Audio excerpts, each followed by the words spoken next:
The truth about the flu shot. By 1853, Parliament began passing laws to make the untested vaccine compulsory throughout the British Empire. Other countries of Europe followed suit. Once the economic implications of compulsory vaccinations were realized, few dared to disagree. Then as now, the media were controlled by the vaccine manufacturers and the government, who stood to make huge money from the sale of these spurious vaccines. Tim O'Shea, D.C. 1. What's in the regular flu shot? Egg proteins, including avian, contaminant viruses, gelatin, known to cause allergic reactions and anaphylaxis, are usually associated with sensitivity to egg or gelatin.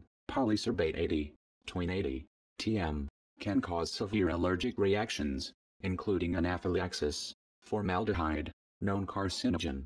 Triton X100, a strong detergent. Sucrose, table sugar, resin, known to cause allergic reactions. Gentamicin, an antibiotic. Thimerosal, mercury, is still in multi-dose vials. Do flu shots work? Not in babies. In a review of more than 51 studies, involving more than 294,000 children, it was found there was no evidence that injecting children 6 to 24 months of age with the flu shot was any more effective than placebo. In children over 2 years, it was only effective 33% of the time in preventing the flu. Not in children with asthma. A study of 800 children with asthma, where one half were vaccinated, and the other half did not receive the influenza vaccine. The two groups were compared with respect to clinic visits, emergency department visits, and hospitalizations for asthma. Conclusion: this study failed to provide evidence that the influenza vaccine prevents pediatric asthma exacerbations. The inactivated flu vaccine, FluMist, does not prevent influenza-related hospitalizations in children, especially the ones with asthma. In fact, children who get the flu vaccine are more at risk for hospitalization than children who do not get the vaccine. Not in adults. In a review of 48 reports, including more than 66,000 adults, vaccination of healthy adults only reduced risk of influenza by 6%, and reduced the number of missed work days by less than 1 day, 0.16 days. It did not change the number of people needing to go to hospital or take time off work. Not in the elderly. In a review of 64 studies in 98 flu seasons, for elderly living in nursing homes, flu shots were non-significant for preventing the flu. For elderly living in the community, vaccines were not significantly effective against influenza, ILI, or pneumonia. 3. What about the new swine flu shot? A new report from a WHO advisory group predicts that global production of vaccine for the novel H1N1 influenza virus could be as much as 4.9 billion doses a year, far higher than previous estimates. The report says that vaccine makers are expected to produce about 780 million doses of seasonal flu vaccine for the Northern Hemisphere's 2008-09 flu season. For the June 12 announcement, the new H1N1 swine flu vaccine is going to be made by Novartis. It will probably be made in per.C6 cells, human retina cells, and contain MF59, a potentially debilitating adjuvant. MF59 is an oil-based adjuvant, primarily composed of squalene, tween 80, and span 85. All oil adjuvants injected into rats were found toxic.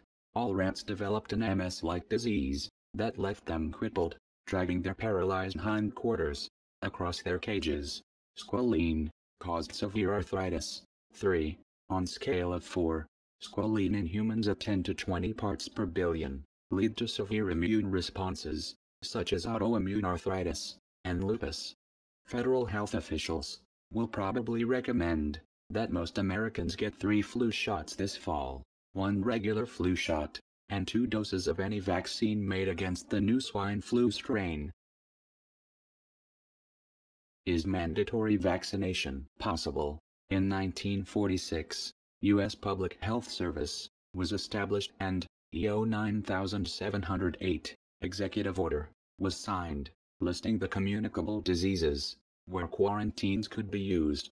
1946 and 2003, cholera, diphtheria, TB, typhoid, smallpox, yellow fever, and viral hemorrhagic fevers were added. April 4, 2003, EO 13,295, added SARS to the list. April 1, 2005, EO 13,295, added influenza, caused by novel or re-emergent influenza viruses that are causing, or have the potential to cause, a pandemic. EO 13,295. Also, the President gave the Secretary of the Health and Human Services the power to quarantine, at his or her discretion.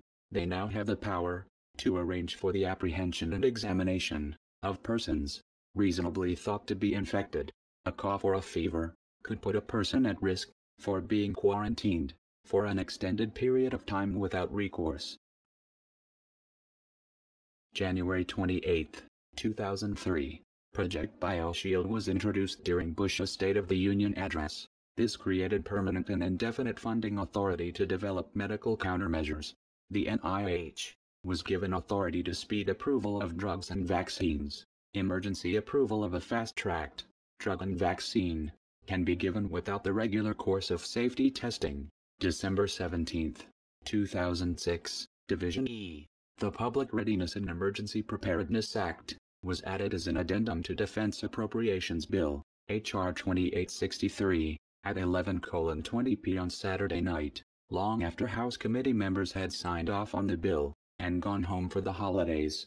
Section B1 states, the Secretary of Health and Human Services can make a determination that a disease, health condition, or threat constitutes a public health emergency. He or she may then recommend the manufacture, testing, development, administration, or use of one or more covered countermeasures. A covered countermeasure, defined as a pandemic product, vaccine, or drug. Division E also provides complete liability protection for all drugs, vaccines or biological products deemed a covered countermeasure and used for an outbreak of any kind. Complete liability protection has been given to drug companies for any product used for any public health emergency declared by the Secretary of Health and Human Services. Pharma is now protected from all accountability, unless criminal intent to do harm can be proven by the injured party. They are protected from liability, even if they know the drug will be harmful. 4. What can I do? These are just a few suggestions. Please come up with more of your own. Add to this list and spread the word. Give this information to everyone you know and love. Contact local first responders, EMTs, paramedics, firemen, etc. Tell them what will be in the flu shot. They will be the first ones to get it. Contact local police and discuss concerns about mandatory vaccination. You go to church and to the grocery store with these folks and their kids. Play with your kids. They are not scary people. Take them coffee and a treat to get in the door. Contact local city council members about your liberties. You need their support to maintain your right to refuse